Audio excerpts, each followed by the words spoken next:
I'm going to talk about this 2007 Nissan Maxima. Is it a good car? Is it a bad car? Now, when this Maxima was new, it was a $28,000 car. Now it's a 2007. Even the books that generally inflate values say that this thing is worth anywhere from $1,700 to $3,300 today. Now, my customer bought this thing a year ago for $3,500. And the first thing he said to me was, yeah, I wish I would have bought a Toyota instead. To which I responded, yeah, but you're not going to get much of a Toyota for $3,500. I mean, check this car out. It's a nice looking car. Still got a great paint job. White reflects heat, holds up over time. The wheels are still good. Nice lines to it. There's no bashes or anything. It is a nice looking car. But alas, looks can be deceiving. And they often are in older Nissan. I tell people, you want to buy one, buy a new one. Keep it 100,000 miles, you might not have any problems at all. But this baby, now that it's got some mileage on it, got 152,719 miles. And guess what? It's showing its age. It needs quite a bit of work. Now in this case, this baby has 3 catalytic converters and they're going out. It is typical on Nissans. And I've often had people buy the cheaper aftermarket catalytic converters and they still fail the test. If you have to buy 3 cats for this car and you buy OEM factory cats, that's more money than the car's worth. It runs decently most of the time, especially after you put some cat cleaner in the tank. In order to get it legally passed in an inspection, if you live in an area that has emissions inspecting, you'd have to replace those cats. And man, that is one expensive job. And it's typical. They almost always go bad on these Nissan V6 engines when they get mileage like this one. It has like 150 on it. Almost invariably they're going to go bad. Now once in a while they get too clogged up and it really runs bad. When you put the cleaner in, it cleans it out. So let's say you lived in a place like Montana where they don't inspect cars for emissions. You can just keep adding cleaner, you know, and live with that. But if you live in a place where they inspect cars for emissions, especially California, you wouldn't want to touch this car with a 10-foot pole. And you might have noticed I got AC gauges hooked up because the AC system is leaking. That's the reason the guy brought the car in the first place, because it's hot here in Houston, and he wants to see what's wrong with the AC. I'm going to fill it up, put some dye in, look for big leaks. If I don't find any, just tell him, just keep filling the stupid thing up. Because as it's running, you can hear the compressor rattling a little. You know, at some point, the compressor itself's going to go out. That's a lot of money on one of these. Now, if you don't have to have AC, you don't care. But here in Houston, that's important.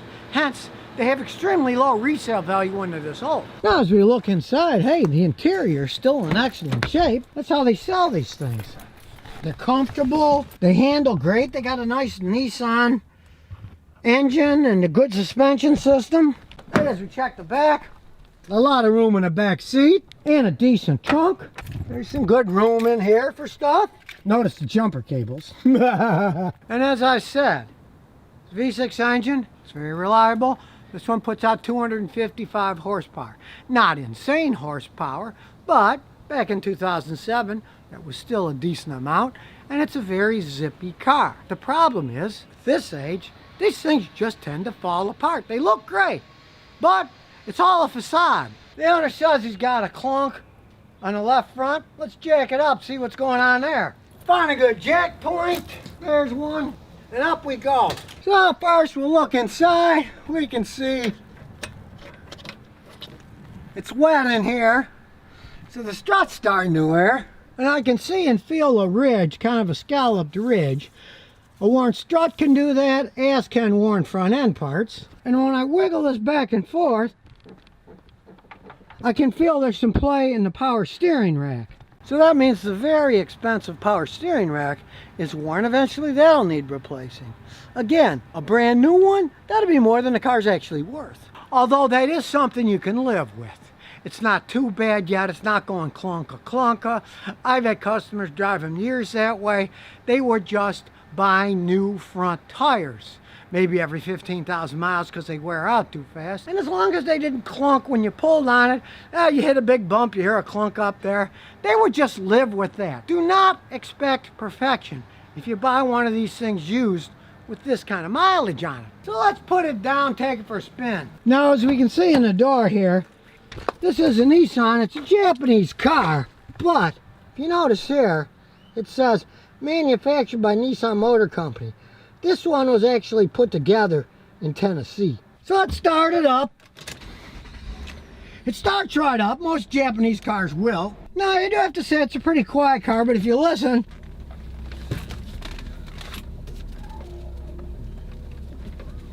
you can hear the power steering groaning, because that's a little worn. But it still works. And let's see how this thing with 152,000 miles accelerates. On your mark, get set, go! It's still got some decent acceleration. They are made for speed. That's how they sell these things in the first place. They're fast, they're fun to drive. But as they age like this one, they become endless money pits if you want perfection. But do not buy one of these things and pay hardly any money for it and expect you're going to be able to drive at 20,000 miles a year as a luxury sports sedan, because it'll bite you in the rear end and cost you a small fortune to keep it in tip-top shape. Now this is a 2014 Kia Optima Hybrid. The original list price was like $32,400 for this particular model. He bought it used and he paid $17,000 out the door. They wanted more, it said, in a long time. They don't sell like hotcakes, to say the least. And he offered him $17,000 and he said no, and then they called him back. If you come right now, we'll sell it to you out the door for $17,000. Paid almost half of what the new one was with that small amount of mileage. He hasn't put any money into it yet, but since this fall, the coolant's been leaking a little, and his wife was driving it the other day down the road and it just died. And it turns out it was the main fuse for the hybrid system. Things do wear out, but I'm always leery myself.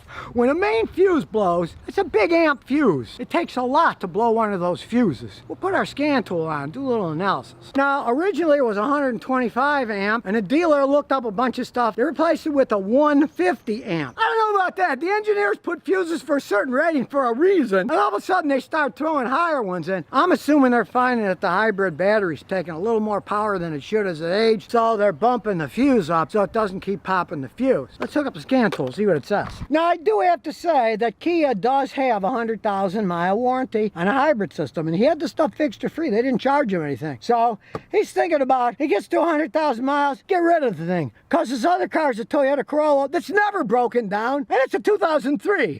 It's a lot older than this thing is, and it's never broken at all on it. You can see there's no global codes, everything's green. So let's start it up, even though it's not going to do anything because it's a hybrid and it's just sitting here. We'll put the AC on, because I'm hot as can be. You hear the engine's coming on now. The AC can run a little while with the engine turned off, but not that long when it turns the engine back on. But I'm really disappointed because nothing like my Toyota or Lexus is blow big stream. I'm not getting enough air on me as far as I'm concerned. Let's go to system, OEM enhanced, 2014 Kia Optima Hybrid, yes. Here we go. Now there's no enhanced data either. Gonna check everything. And that's an awful lot in one of these hybrids. You can't mess around with these things unless you have a high level scanner. This is the lowest level scanner that I would ever use on one of these. If things really got hairy, I'd get out my $5,000 scanner. This thing is rated at 35 miles a gallon highway and 37 in the city because it has regenerative brakes. And it's only getting 32, so it's getting kind of low gas mileage. And it's not that high mileage, it's only 74,593. But now there's the scanner. It's done all the modules. Let's look through the modules. The seat belts, we don't really care about that. That stuff's all a bunch of nonsense anyway. The electric parking brake has codes. So does the smart junction box. We'll check the smart junction box and see what that says. Turn signal, right hand rear open circuit. Well, it's working perfectly fine, so who cares about that? And it also says turn signal left rear circuit open. That works too, so we can ignore that. Now you can see something squirrely because the calculated load value is 52%, and the car's just idling. We're not even moving. See, the equivalence ratio is going 1.532, 1.487, 1.47. It's kind of moving around. As you can see now, it's going all over the place. Now it's 1, now it's 0.984. It's really moving around. A car that's just idling should not go all over the place like that. That's probably one of the reasons. It's getting pretty bad gas mileage for a car. I mean, I've seen these things get 38, 39. This is only getting 32. As you can see now, it's all the way to 1.484. It's all over the place. Now that's the Bank 1 sensor one. I would advise changing it. There are actually a zillion things can affect it, make it do weird things. But with it vacillating like crazy like that, I would have that sensor changed. And since that's part of the anti-pollution system, Kia should cover it under the 100,000 mile warranty. So really, as an educated guess, I'd say change Bank 1 sensor 1, the air fuel ratio sensor. It could be bad, maybe the wiring's bad, something's amiss there. The voltage is good on the control module. So far I haven't seen anything weird other than that sensor data. The engine has run 16 hours 19 minutes since a trouble code was cleared. So this did have a trouble code at some point in time. So what we basically learned is it doesn't trip any codes now, but it did 16 hours ago of runtime. It had a trouble code on it. Now the owner tells me he wish you would have seen my videos before he bought this, because his old Corollas never stranded them, and this thing now is stranded once, and it's got the oddest thing. It loses coolant, but nobody can find where it's going. Took off, it was on full, now it's down a little bit. Now in 1 month, he only has to add that little bit from the F to the L. It's not that much coolant, but it's going somewhere.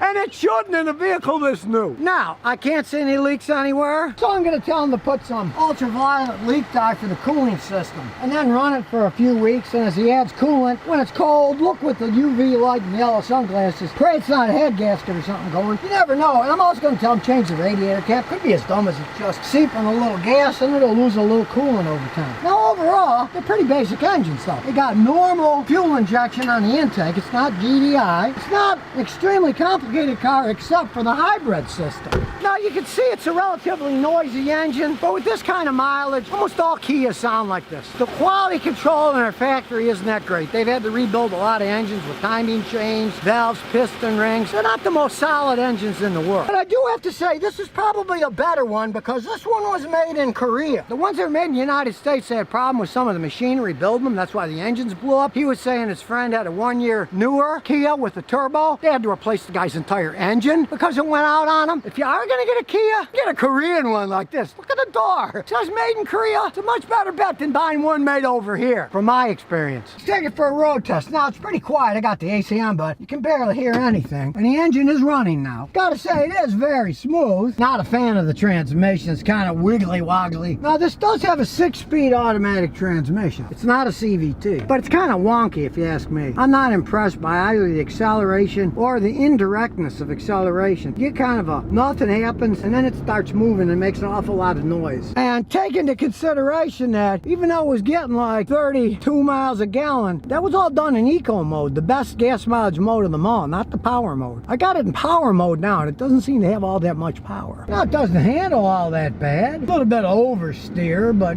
nothing outrageous. But let's see what this thing can do. Theoretically, it has 199 horsepower with the gas motor and the electric motor. So here we go. Well, it's not throwing me back in my seat.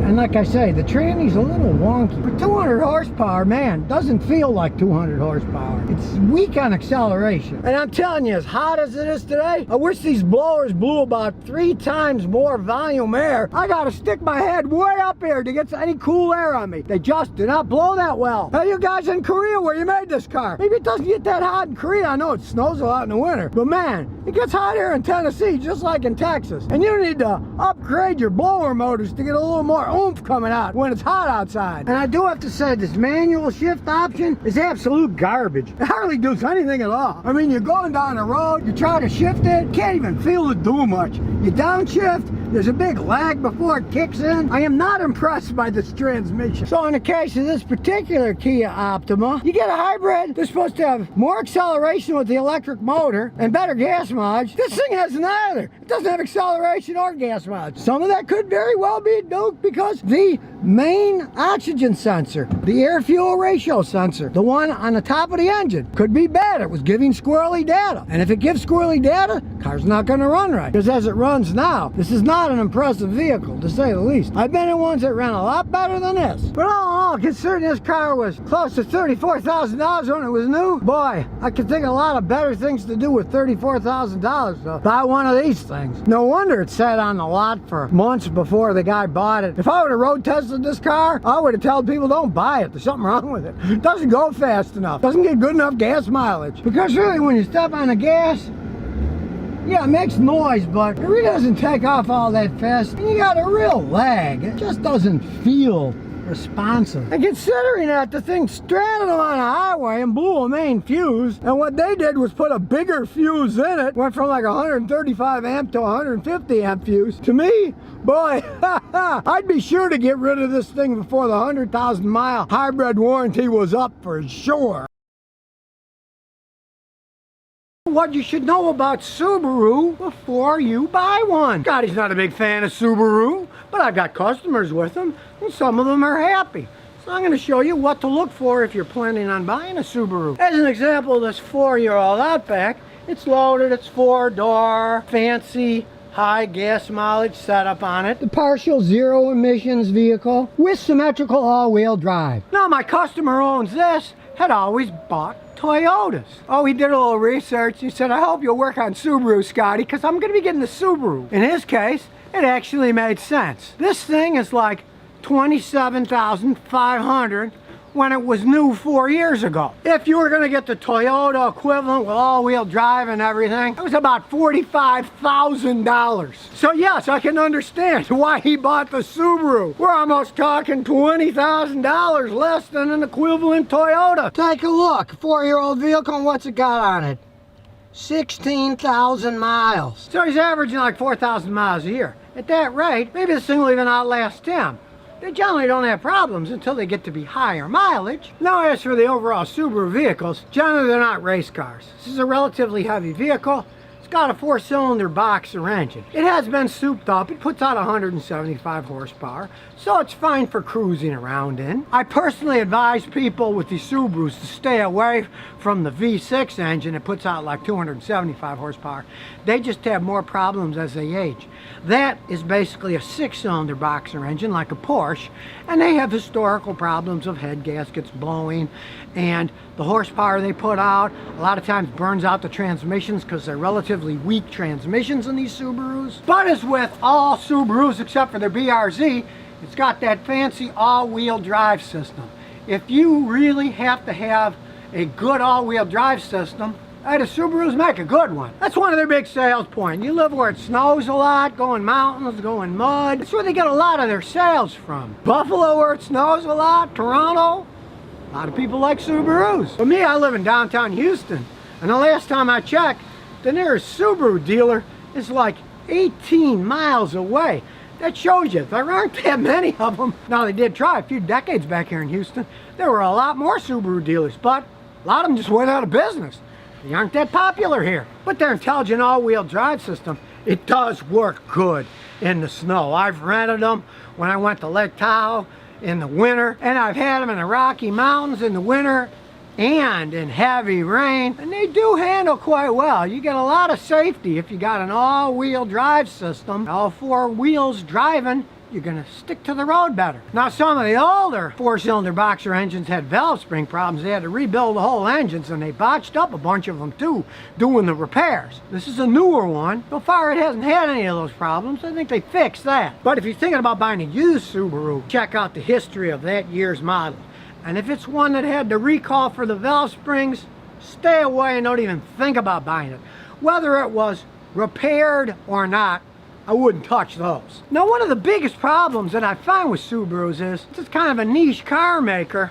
Man, their parts, replacement parts, can be super expensive, and often you can only get them at the Subaru dealer. As an example, whenever I do need parts, which isn't often, 24-year-old Celica, they're pretty readily available. And there's a big aftermarket, so I can get decent aftermarket parts at a good price. But Subarus, heck, I can get one that's 5-6 years old, find out, oh, that part's only available at the dealer, and it's going to be $350, where an equivalent part for my Toyota might be $80. Realize, although the price of the Subarus is much lower than the Toyotas when they're brand new, the parts are the other way around. The parts cost a lot more. And let's face it, with these boxer design engine, I mean, we're talking about dinosaur technology. It's still kind of a specialist thing fixing them. And it's often hard to find a good mechanic who knows how to work on a Subarus. So take that in consideration if you're the type of guy who's going to buy a car and drive it into the ground and going to have some repairs over time. If people can't fix them reliably and at a decent cost, you might think twice. But if you're like my customer and don't use them much, that might be an okay buy for you. Check out this. There's remnants of snails and acorns.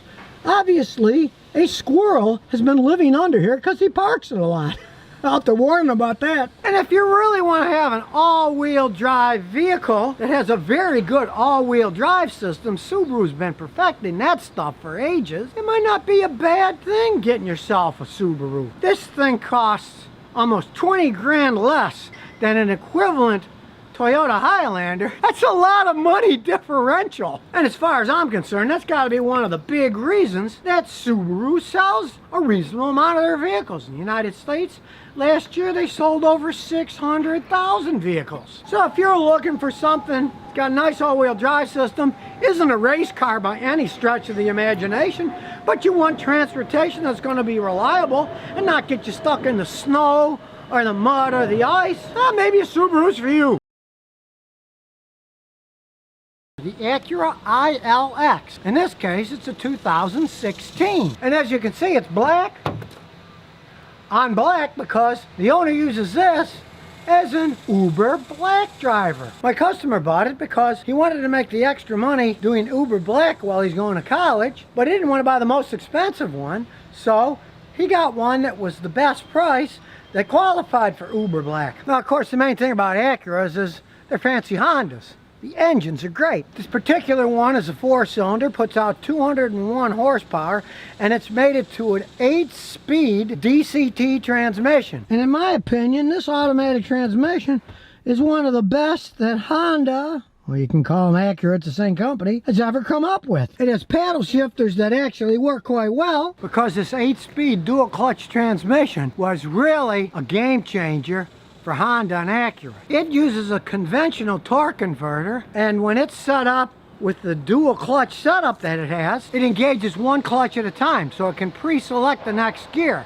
It makes transitions from one gear to another pretty seamless. Some of these dual clutch transmissions, they don't shift all that great, especially at lower speeds, but this Acura one, pretty well bulletproof too. I've yet to have one breakdown on any of my customers' cars. But here's a warning, if you're gonna buy one of these, or any Honda product really, I'm servicing the transmission on this. It uses a very special fluid, the Acura ATF Type 2.0. And yeah, it costs like $12 a quart presently. But you don't wanna go out and buy $6 fluid. Buy the $12 a quart fluid when you change the fluid out in these things. Now, as you can see, it's got a reasonable trunk to it, it goes back.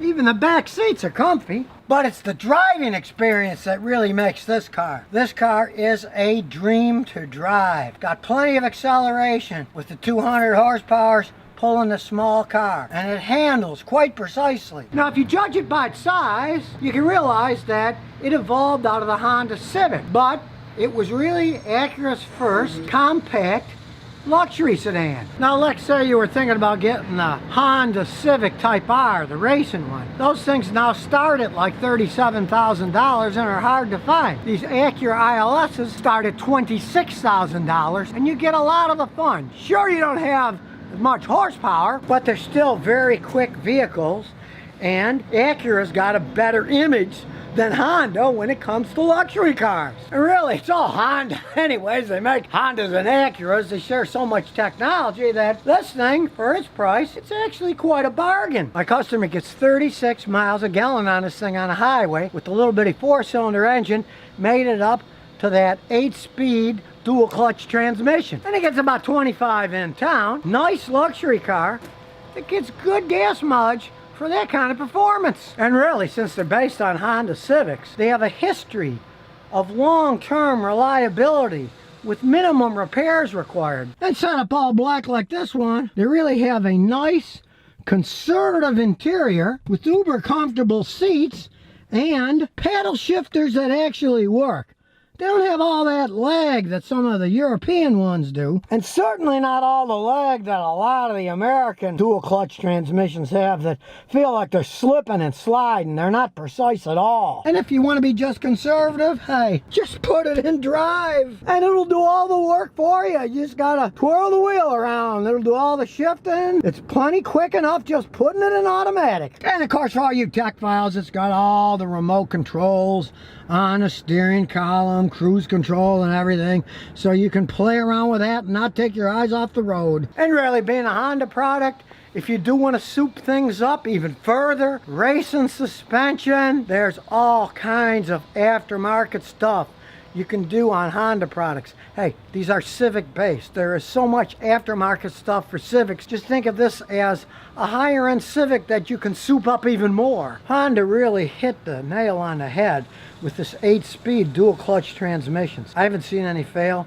They shift like a dream and they just keep going on forever. It's just a bunch of incremental improvements. Honda engineers have been working on these things for a long time. And they don't just say, oh, that didn't work, we'll throw that away and start with something new. They just keep improving things. Compare the looks of this car with an early Civic. You can see they've really gone a long way.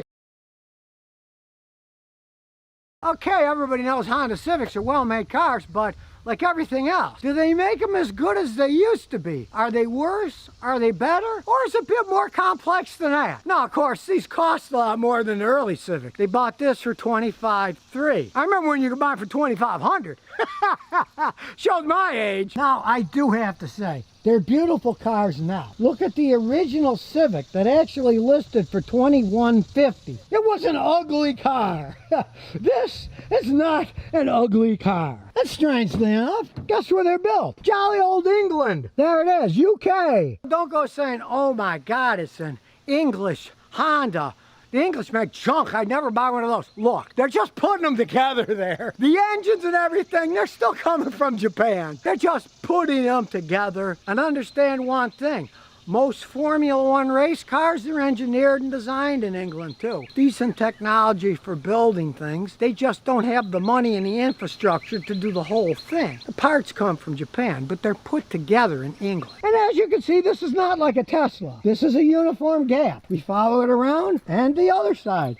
It's also a uniform gap. Honda cares about quality. This isn't Tesla trying to scam everybody and making junk. They make solid, reliable cars. Of course, under the hood, there's modern technology. It's a 4-cylinder engine, and unlike the old ones, it's got a timing chain, not a belt. That in and of itself is a better idea. You don't have to mess with the rubber timing belts. I saw a 2020 Honda Odyssey the other day. It still had a rubber timing belt on it. Who knows with that, but this has a timing chain. Better design than the older ones. But now here comes the quandary. Honda makes more internal combustion engines than any other company in the world every year. But this is a 1.5 liter. Honda seems to have fixed their oil dilution problem with their software and the new GF6 oil, but still, you're not going to get the same lifespan. We won't know for years to see how long these last. But from my experience with Hondas, they had turbocharged engines for ages. I've seen them still going pretty strong with 200,000 miles on them. You get power and gas mileage. They are still light cars, so 37.4 miles per gallon is something that's as zippy as this thing. Not a bad deal. And just like Toyota, Honda makes all their own automatic transmissions, and they do a pretty good job. Because I had a customer in Houston that had a 2010 Civic automatic, and he burned the transmission out. The older ones, a little bit weak. The new ones,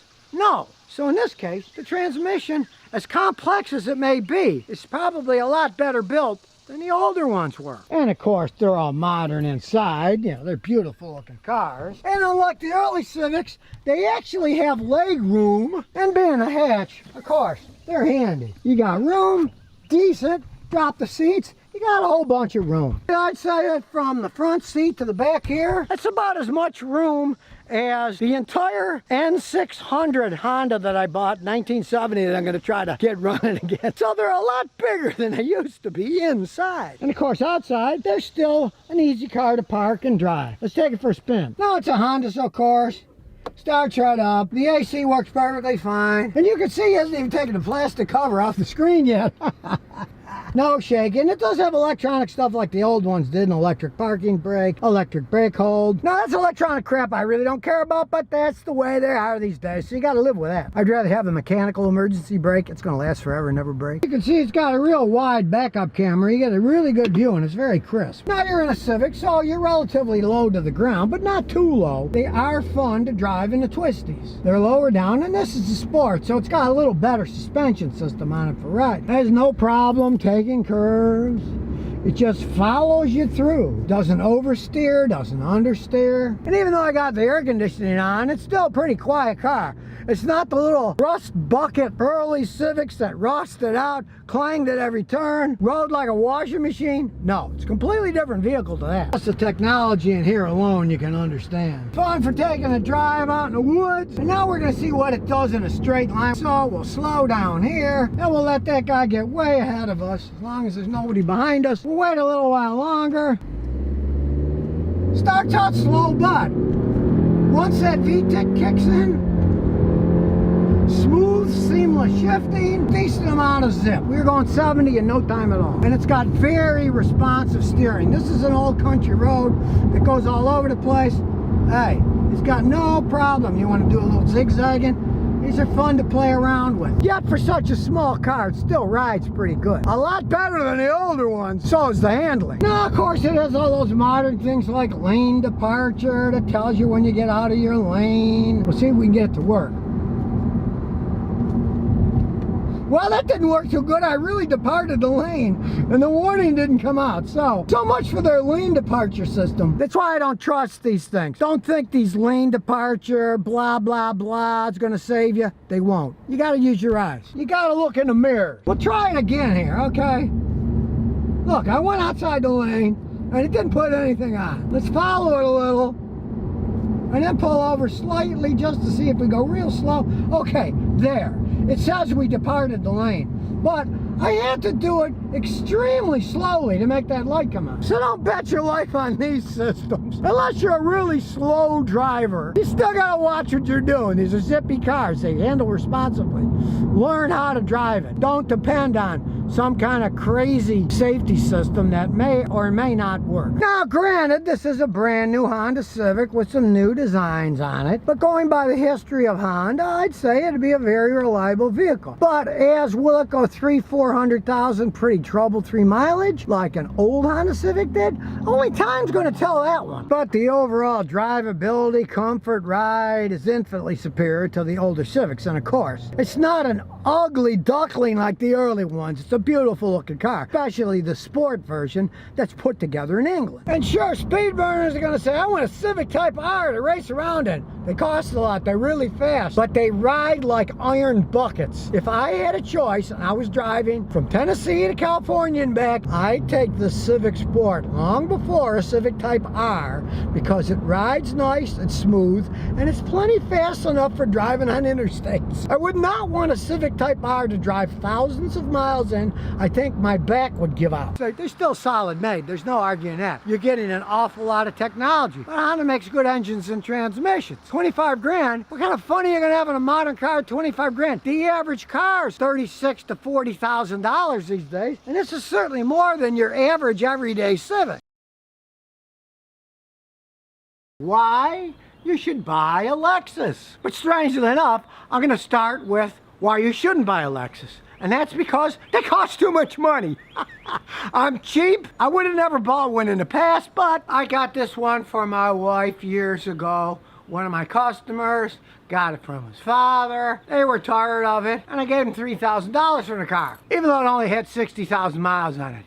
Yeah, it was like 12 years old, but I don't care. I know these things can last. So when it was new in 2002, it was a $34,000 car. So basically, I paid less than 1/10 of the original price for a vehicle that I've had customers, yes, 300s, that had 400,000 miles on it. With 60,000 miles, 80% of its lifespan left. I would never buy a new one regardless of the cost because I think they're ugly. I like the old style front.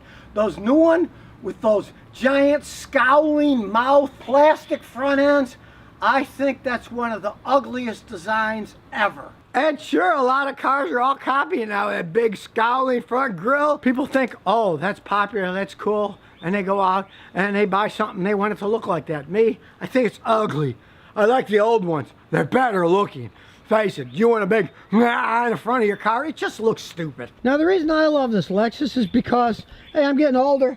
These things are really comfortable and luxurious. Now this car is 18 years old, but the seats, the leather's still in really good shape.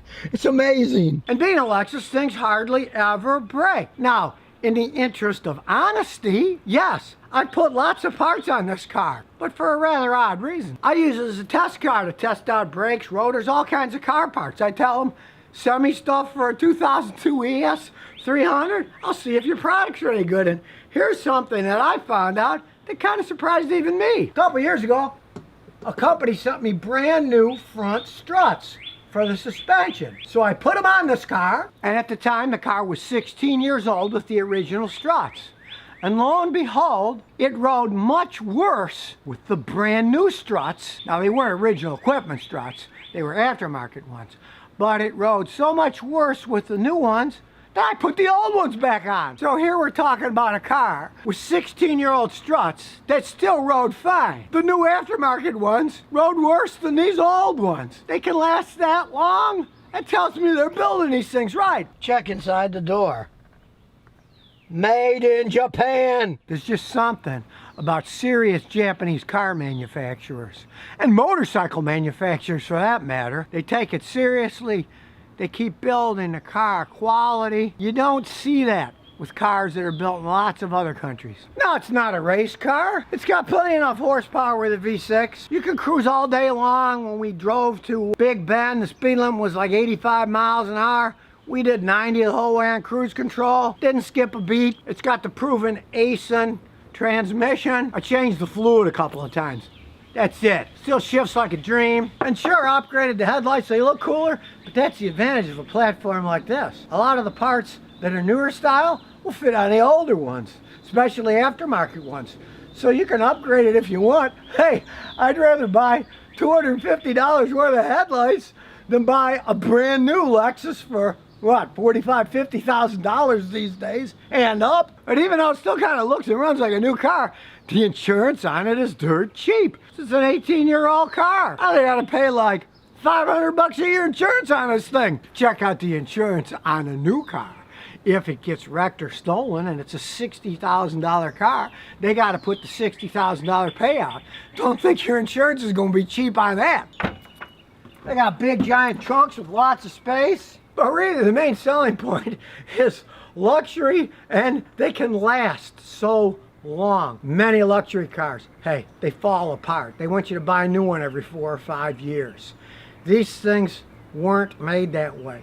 Take the engine, it's naturally aspirated, doesn't have a supercharger, doesn't have a turbocharger, isn't GDI high pressure injector. Just a plain old V6 fuel injected engine like in a Corolla or in a Toyota pickups. They're known for reliability. They can last a long time. You don't have to do anything to them but change the oil. I'm a fan of the V6 ones. I'm not really a fan of the big V8 ones.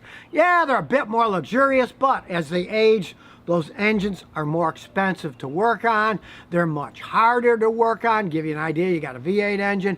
In order to change the starter on the later model ones, you got to pull the intake manifold off.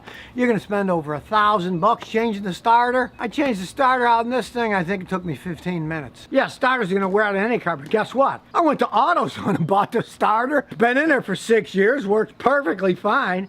The advantage of this is a lot of it is just Toyota Camry parts. A lot of them are totally interchangeable, and there's a big aftermarket for them. So you can do what you want without having to spend a fortune at the Lexus dealer on their outrageously overpriced parts. And look, even when they're dirty, I haven't washed this thing in 2 weeks, they still look good. Of course, a lot of that depends on the color that you get in a car. If you're gonna get a black car, it's gonna look dirty in 2 hours anyways. But if you get a color like this, it doesn't show dirt all that bad, so you don't have to wash it as much. And like I said, the quality's just there.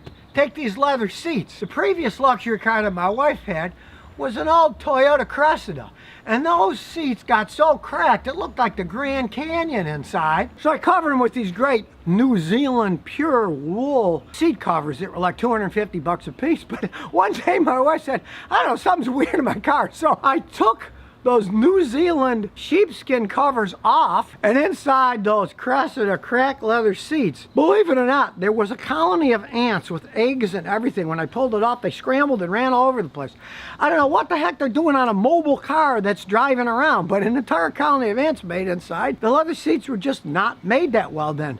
But hey, these are 18 years old and they still look great. That's just what I call quality. Now, I know some people are saying, oh, Scotty, how much did Lexus pay you to see how great their cars are? Well, I don't think they paid me anything, considering that I said I would never buy a brand new one, because I think those grills are as ugly as can be. I'm telling you a real life experience from myself and my many customers that have owned these things. And I'd never shell out for a new one. Heck, that kind of money, I'd rather send my grandkids to college than waste it on a car. But if you want luxury in a car that is going to last a really long time, and hardly ever break down, and not be all that expensive to maintain either. I mean, you don't go to the dealer, just find a regular mechanic like me that works on it to take care of the thing. Stay away from hybrid Lexuses. My customers with hybrid Lexuses, they loved them when they were new, but then when they got 10 years or older and started to break down, man, the parts cost a fortune for them, because there's really no aftermarket for that hybrid stuff. You're talking dealer then. But if you're looking for a nice,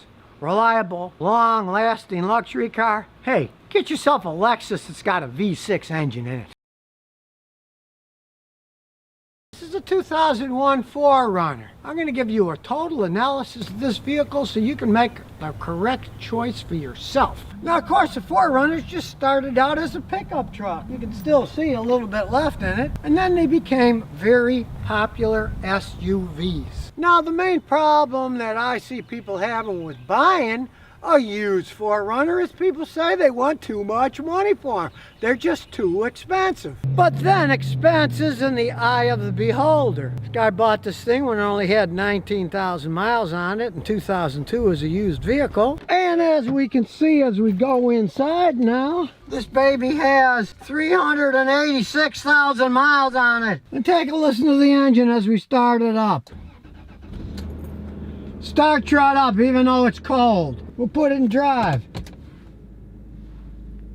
Doesn't shake at all.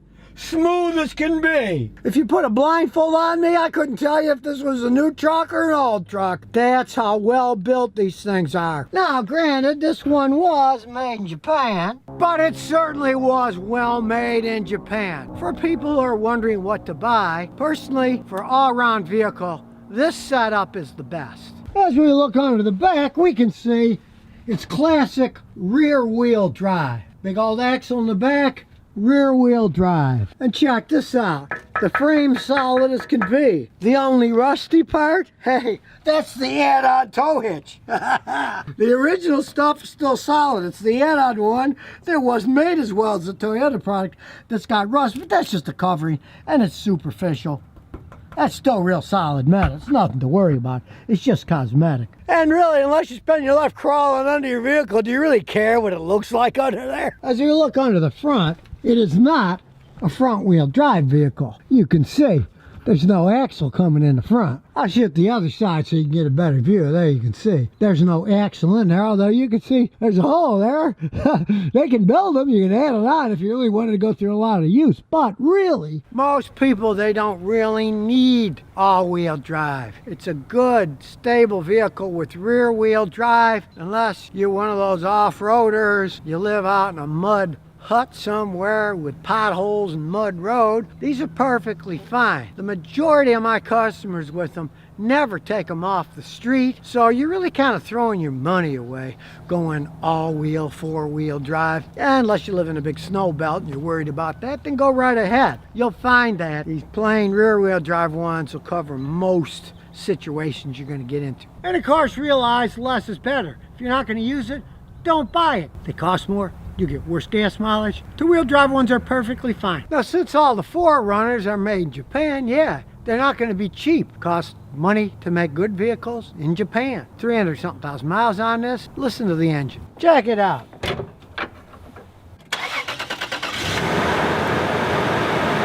Now that it's idled down a little, solid engine.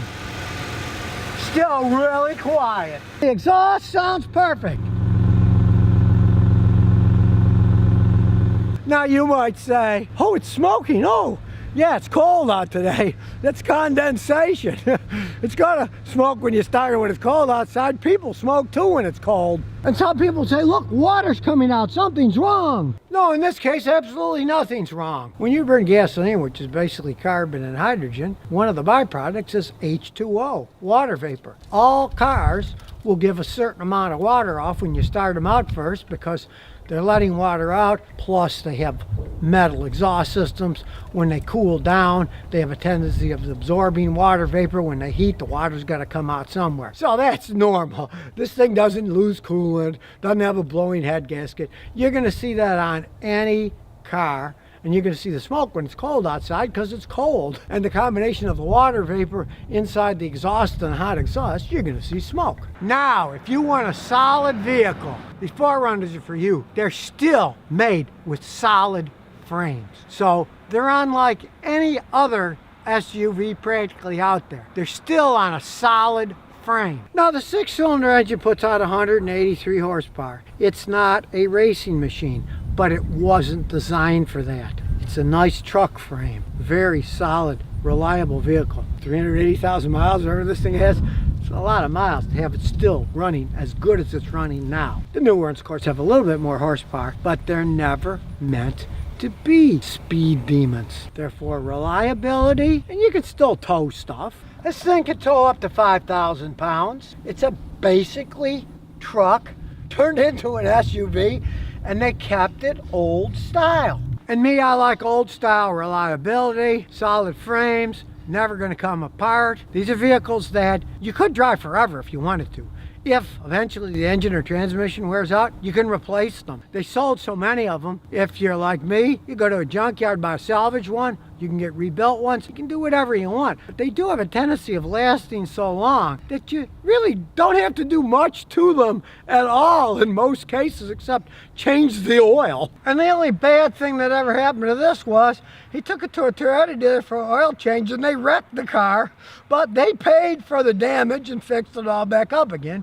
And that was years ago. It's still going perfectly fine. And that hilarious story just follows my philosophy entirely. Hey, learn to change your own oil. Do it in your driveway. Make sure it was done right. You got the right oil in it. And you don't have some young kid or real lead-foot mechanic driving it around and smashing it up. And I mean, look at the quality of it. It's old, it's got a ton of miles. The paint and the finish is still in excellent shape. The Japanese care. And sure, if you look here, you can see a little fading, but that's not even the car's fault. Somebody left something square out here in the rain. You could buff it out if you really wanted to. So let's take it for a ride, see how it goes. Away we go. Nice stable handling. Now, this does bounce a little, I'll give you that. It's got the case of the bouncies. But I already knew that because I checked, and the front struts are leaking. They're all leaked out. Hey, you know, 380-something thousand miles. You expect to put struts on eventually. Now you notice you're plenty high enough in the air here. You got lots of clearance. Yet it's still stable. It doesn't feel like it's going to tip over like a cheaper made SUV does, with too much body roll. Now, as I said, it's no race car. Here we'll take off from a stop. I mean, it accelerates. It's nothing rocketing about it, but you hear how smooth that transmission still shifts.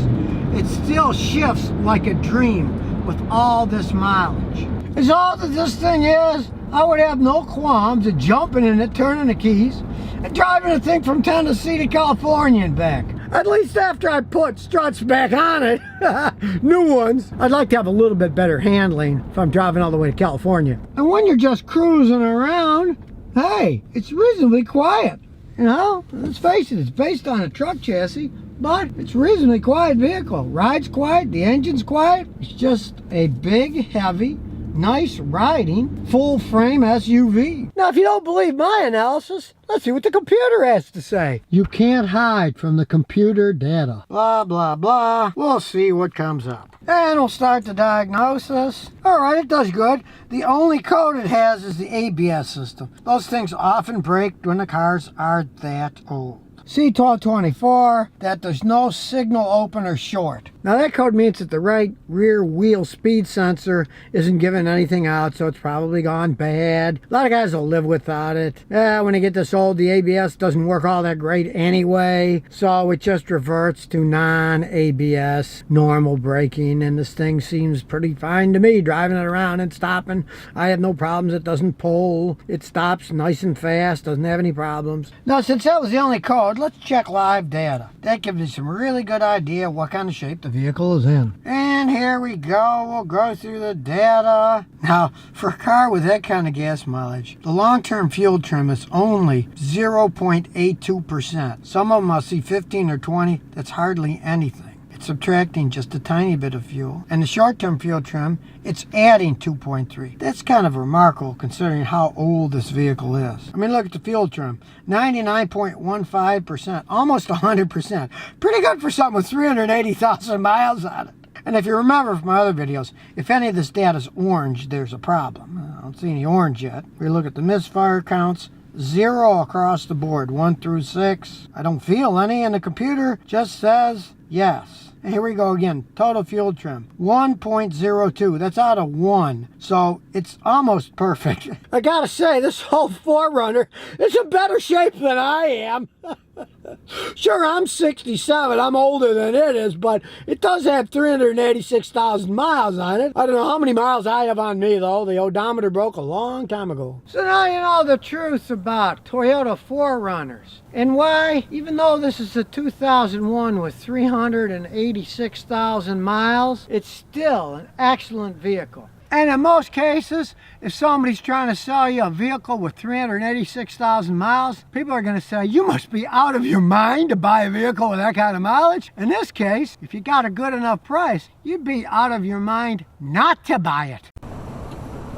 So if you never want to miss another one of my new car repair videos, remember to ring that bell.